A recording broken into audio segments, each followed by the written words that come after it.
घर में आप पढ़ रहे हो, टीवी चल रही है, पेरेंट्स बातें कर रहे हैं, खाना बन रहा है, और वहीं आप बुक खोल के बैठ जाते हो कि हम पढ़ाई कर रहे हैं। ऐसा आप अपने घर वालों की आंखों में धूल झोंक रहे हो और कुछ नहीं कर रहे हो। तो आपको स्टडी का जो प्लेस है, स्थान, उसका चुनाव कैसा करना है कि एक बिल्कुल शांत माहौल, आपकी एकाग्रता वहीं बनेगी, आपका पूरा जो आपका माइंडसेट वहीं होगा, आपका कॉन्फिडेंस है वो वहीं बढ़ेगा। क्योंकि अगर कोई चीज, अगर आप मान लो घर में बैठ के पढ़ रहे हो, टीवी चल रही है, तो कोई ना कोई चीज तो ऐसी है कि आपको डिस्टर्ब करेगी करेगी। कोई बात, मतलब कोई बातें कर रहा है, कोई खाना बना रहा है, कोई इधर उधर जा रहा है, कोई क्या फेंक रहा है, तो माइंड तो आपका अपसेट हो गया। तो इस वीक मैं कहानी बता दूं आपको बेटा। क्या हो रहा था कि मेरा एक फ्रेंड था, मान लेना है नहीं,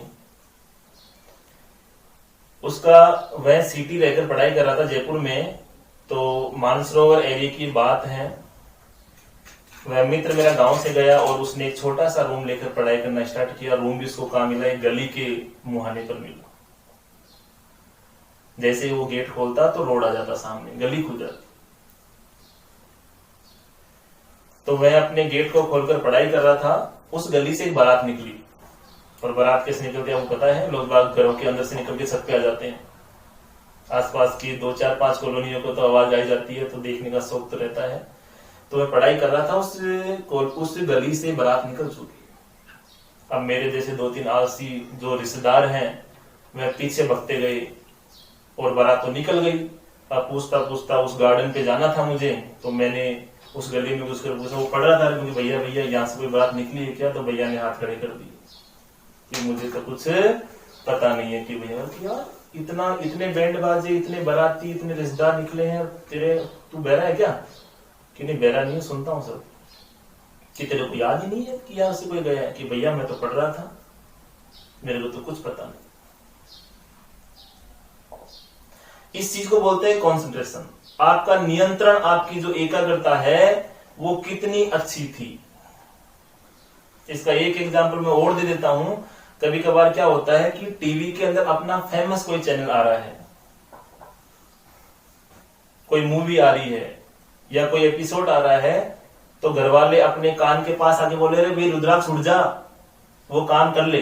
लेकिन रुद्राक्ष ने सुना ही नहीं उस चीज को, क्योंकि उसका एकाग्र कहां है? टीवी के अंदर है।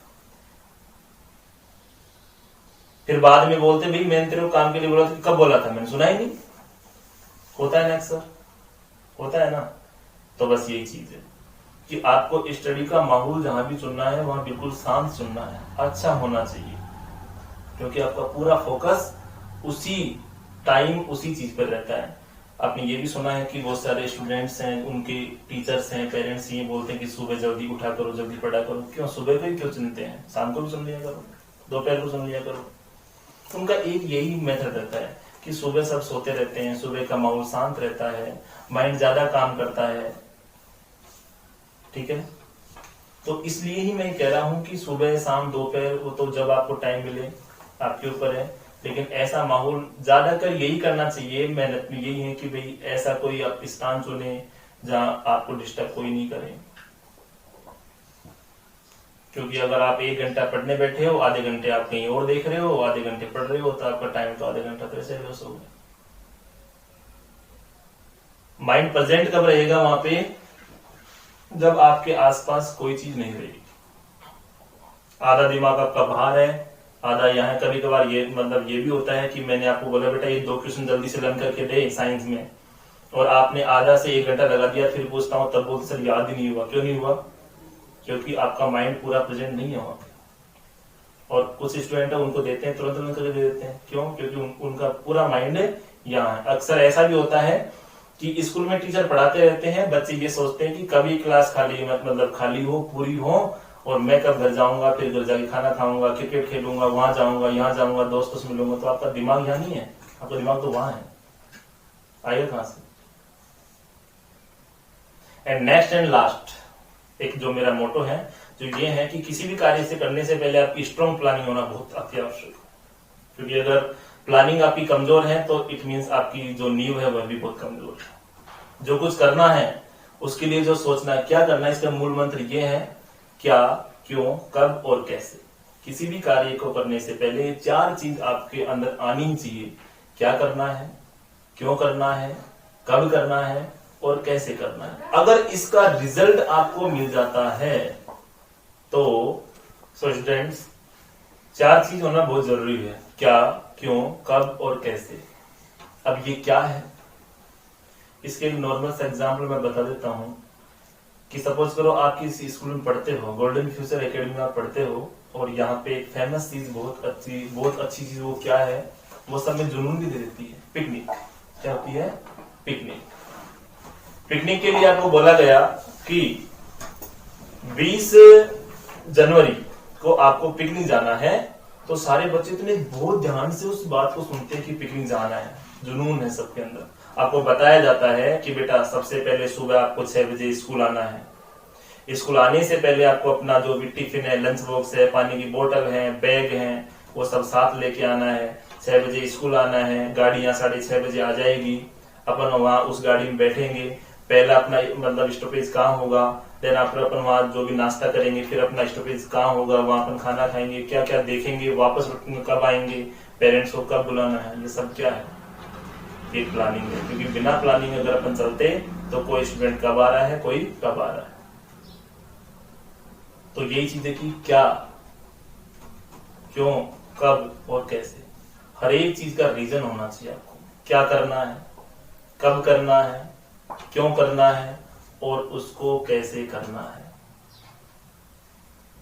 ठीक है, क्योंकि आपको यह भी पता है कि किसी भी कार्य को करने के एक नहीं 1000 तरीके होते हैं, लेकिन आपको कौन सा तरीका चुनना है, जो सबसे अच्छा हो, जिसमें समय भी कम लगे और आपका पैसा भी कम बर्बाद हो। एक मैं आपको एक मेरी तरफ से एक चीज देता हूं। अक्सर आप लोग तो मानो नहीं मानो, लेकिन मैं इस चीज को बहुत अच्छी से मानता हूं कि हर एक अच्छे काम के लिए बहुत कम पैसों की आवश्यकता होती है। या आप अपनी लाइफ में ट्राई मार के देख लेना कि मतलब हर एक अच्छे काम के लिए बहुत ही कम पैसों की जरूरत होती है, क्योंकि आवश्यकता अनंत है, आवश्यकताओं का कोई अंत नहीं है। आपने ये देखा होगा कि आज तो इस 21वीं सदी के भारत के अंदर बहुत सारी तकनीक, टेक्नोलॉजी, और ये तो मॉडर्न एरिया हो गया बहुत ज्यादा। पहले भी तो इंसान पैदल चलते थे,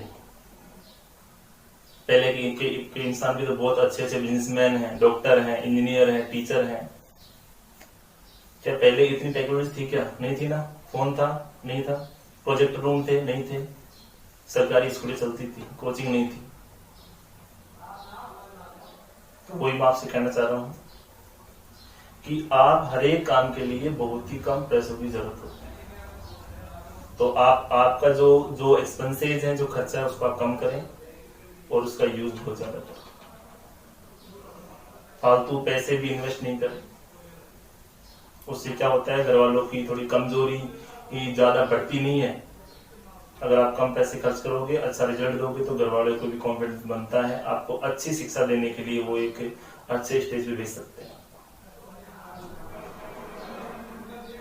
तो स्टूडेंट्स, आप सभी इन बातों को ध्यान रखें। फिर अपन नेक्स्ट क्लास में मिलेंगे, लेकिन उस क्लास में मिलने से पहले मैं आपको जो भी कुछ यहाँ ऑनलाइन क्लास में आपको पढ़ाया जाता है उसको आप ध्यान से पढ़ें, हर एक वीडियो को देखें। कोई प्रॉब्लम आती है तो आप हमें फोन कॉल करें, स्कूल के आपको नंबर दे रखे हैं। अदरवाइज अगर मैं पढ़ा रहा हूँ, आप नहीं पढ़ रहे हो, तो उसका कोई सेंस नहीं होगा, उसका कोई रिजल्ट ही नहीं आएगा और मेरा कुछ नहीं होगा। पीछे रहोगे तो आप रहोगे। मैं मेरा कर्म कर रहा हूँ, अब बाकी आपके हाथों में है क्या करना है और क्या नहीं करना है। मुझे मात्र रिजल्ट चाहिए एक बच्चे से। अब वो एक बच्चा कौन है? वो सब आप में से है। तो इस जीत की रेस में आप सभी दौड़ रहे हो, देखते हैं कौन पास होता है उस रेस के अंदर, कौन उस टारगेट को छूता है। और आपसे आज से स्टार्ट हो, आपके अंदर ऐसी काबिलियत लाएं, ऐसा जुनून जोश भरें। और जुनून जोश भरने के लिए मैं ये नहीं कह रहा पत्थर फोड़ने हैं, आपको पढ़ाई करनी है।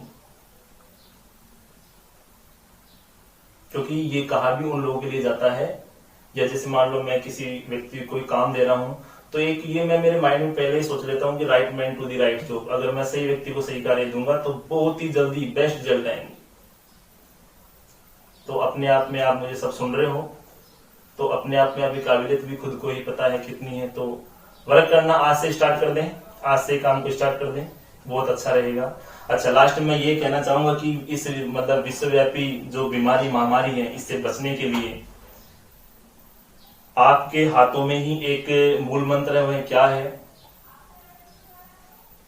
कि गवर्नमेंट कब तक इस देश को बंद रखेगा, कहीं न कहीं जाकर तो उसको खोलना पड़ेगा, क्योंकि अगर विकास की राह पे चलना है तो उसको अपने बिजनेस को भी कंटिन्यू रनिंग लेनी पड़ेगी। तो आप इस चीज को अपने आप में एक अपने दिनचर्या से जोड़ लें कि सोशल डिस्टेंसिंग का पालन तो आपको करना ही करना है। साथ में आपको मैं 2-3 चीज का मैसेज दे देता हूं। एक जो ये मास्क है, इस मास्क को आपको जब भी घर से बाहर निकले तब इसका यूज करना है। सेकंड चीज है जो सैनिटाइजर है, जब भी आप किसी वस्तु को छूते हो, छूने के तुरंत बाद इसका यूज करें।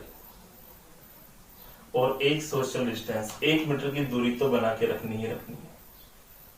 जब भी आप बच पाओगे, अपना देश प्रगति कर पाएगा, आगे बढ़ेगा, अन्यथा कुछ भी हो सकता है। आपको रिजल्ट इसकी सब चीजों को पता है, क्योंकि मैंने ये भी देखा है कि अमेरिका भारत से बहुत आगे हैं, पूंजीपति राष्ट्र हैं, लेकिन आज वहां पर 15 लाख लोग पॉजिटिव केसेस हैं। कितने? 15 लाख, और लाखों की संख्या में वहां मौत भी हो चुकी है। लेकिन भारत एक ऐसा 11वां राष्ट्र है, देश है, जिसमें 1 लाख 1,000 या 2,000 की ही संख्या अभी पॉजिटिव हुई होगी। उसमें 36,000 अप्रोक्स शायद सही भी हो गई, और कुछ समथिंग 3 या 3,500 व्यक्तियों की यहाँ मौत भी हो चुकी है। तो काफी अच्छी, फिर भी आप अपने पास रिपोर्ट है, प्रोग्रेस है, तो आप उनको बनाए रखें। तब तक के लिए थैंक यू।